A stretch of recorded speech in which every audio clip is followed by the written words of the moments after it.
Hello students, आज हम लोग नाइन्थ क्लास का हमारा चैप्टर है cell the fundamental unit of life. इसके कुछ इंपॉर्टेंट टॉपिक्स जो हैं वो स्टडी करेंगे। इनफैक्ट हम लोग इस पूरे चैप्टर को ही स्टडी करेंगे और इसके जो इंपॉर्टेंट कंसेप्ट्स हैं, जो इसके अलग अलग पार्ट्स हैं, उनको छोटे छोटे सेक्शंस में डिवाइड करके और पूरे चैप्टर को जो स्टडी करने की कोशिश करेंगे। तो let us begin. As you can see on your screen, we are studying this chapter, Cell, the Fundamental Unit of Life, and this is chapter number 8 from class 9th. So let us begin this chapter. अब देखिए students, ये जो lesson है हमारा, ये cell को लेकर है।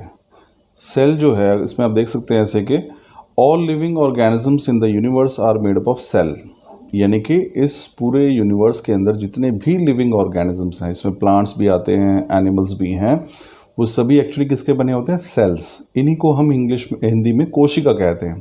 तो यानी कि इसका मतलब ये हुआ कि इस ब्रह्मांड में जितने भी जीव पाए जाते हैं वो सभी वास्तव में किसके बने हैं? कोशिकाओं के, यानी कि सेल्स के बने हुए हैं। नेक्स्ट पॉइंट देखिए, they either exist as single cell और as a combination of multiple cells. यानी जो सेल्स होते हैं, जिसको आप कोशिका कहते हैं, वो सिंगल भी एग्जिस्ट कर सकते हैं और ग्रुप्स में भी एग्जिस्ट कर सकते हैं। तो ये हमारे पास सेकंड पॉइंट है कि वो मल्टीपल फॉर्म में भी और जो है सिंगल फॉर्म में भी एग्जिस्ट कर सकते हैं। तो सेल जो है वो सिंगली भी अकर कर सकते हैं and they can occur in the form of groups और मेनी सेल्स। अब सेल के, इससे पहले हम चैप्टर को स्टडी करें स्टूडेंट्स, हम लोग कुछ बेसिक जो हिस्टोरिकल पार्ट है इस सेल से चैप्टर से जुड़ा हुआ, उसको स्टडी करते हैं। एज यू कैन सी, हमारे पास यहाँ पे कुछ साइंटिस्ट के नाम दिए हैं, जहाँ पे हमने लिखा डिस्कवर्ड बाय, बीच में उस पीरियड को नाम का टाइम पीरियड दिया हुआ है कि किस सन में या किस ईयर में वो पर्टिकुलर डिस्कवरी या फिर चीज़ जो है वो दुनिया के सामने आई है। और थर्ड कॉलम में आप देख सकते हैं कि what did they discover, in scientist ने एक्चुअली में डिस्कवर क्या किया। तो लेट्स बिगिन। सबसे पहले नाम हम देख सकते हैं यहाँ पे, रॉबर्ट हुक। और रॉबर्ट हुक आपको पता है कि साइंटिस्ट है जिन्होंने किसको डिस्कवर किया? सेल को। So he discovered cell. Robert Hooke in 1665 discovered cell in cork slice. तो कॉर्क की जो स्लाइस थी छोटी सी, उसमें उन्होंने जो है पहली बार जो है कोशिका यानी कि सेल को खोजा। ध्यान रखिए स्टूडेंट्स, ये वो टाइम था 1665 जब हमारे पास बहुत पावरफुल माइक्रोस्कोप्स नहीं होते थे। तो अपने ही द्वारा बनाया गया एक माइक्रोस्कोप में उन्होंने कॉर्क की स्लाइस में सेल, यानी सेल का लिटरल मीनिंग स्टूडेंट्स होता है कंपार्टमेंट, छोटे छोटे कोष्ठ या छोटे छोटे कमरे जिसको आप कह सकते हैं, उसको सेल कहा जाता है। तो रॉबर्ट हुक ने पहली बार जो है कॉर्क स्लाइस में सेल यानी कोशिका की खोज की। सेकेंड साइंटिस्ट पे चलते हैं। The name of the scientist Leeuwenhoek. अब ल्यूवेनहॉक ने 1674 में आप देख सकते हैं कि सबसे पहले एक पॉन्ड वाटर में लिविंग सेल्स को देखा।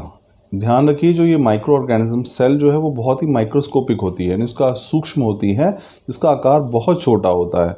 तो पानी जो कि पॉन्ड यानी कि तालाब से लिया गया है, वो देखने में बेशक आपको साफ नज़र आता हो, लेकिन वास्तव में उसमें भी हज़ारों की संख्या में माइक्रोस्कोपिक ऑर्गेनिजम्स होते हैं। तो ल्यूवेनहॉक ने 1674 में पहली बार जो है पॉन्ड वाटर में यानी कि तालाब के पानी में लिविंग सेल्स को देखा, यानी कि जीवित कोशिकाओं को उसने नोट किया।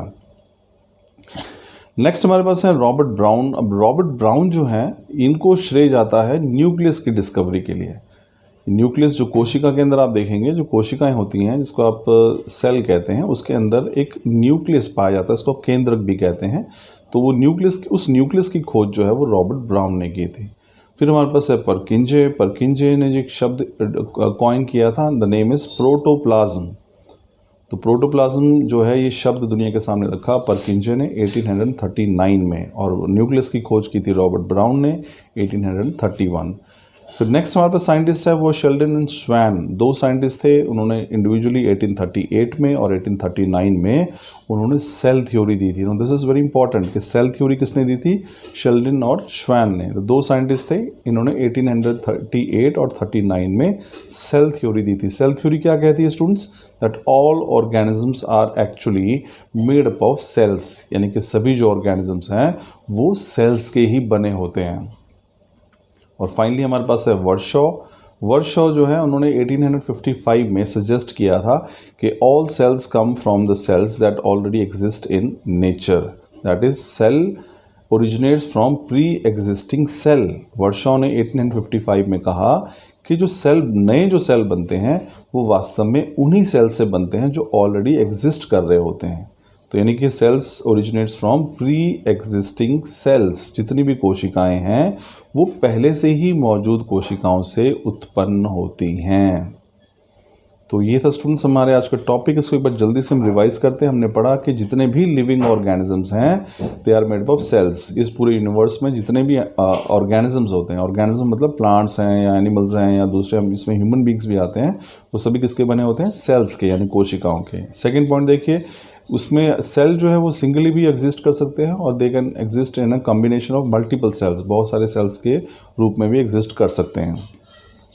इंपॉर्टेंट डिस्कवरी जो सेल से जुड़ी हुई है वो है, रॉबर्ट हुक ने 1665 में सेल्स की खोज की, कोशिका की खोज की।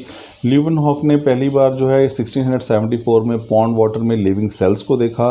रॉबर्ट ब्राउन ने सेल के न्यूक्लियस की खोज की। परकिंजे ने प्रोटोप्लाज्म शब्द दिया 1839 में। शेल्डन और स्वैन ने दुनिया के सामने सेल थ्योरी रखी, जिसमें उन्होंने बताया कि सभी ऑर्गेनिज्म सेल के बने होते हैं। और वर्शॉ ने सजेस्ट किया कि कोई भी नया सेल के पहले से ही मौजूद सेल से एग्जिस्ट करता है, that is cells exist from pre existing cell.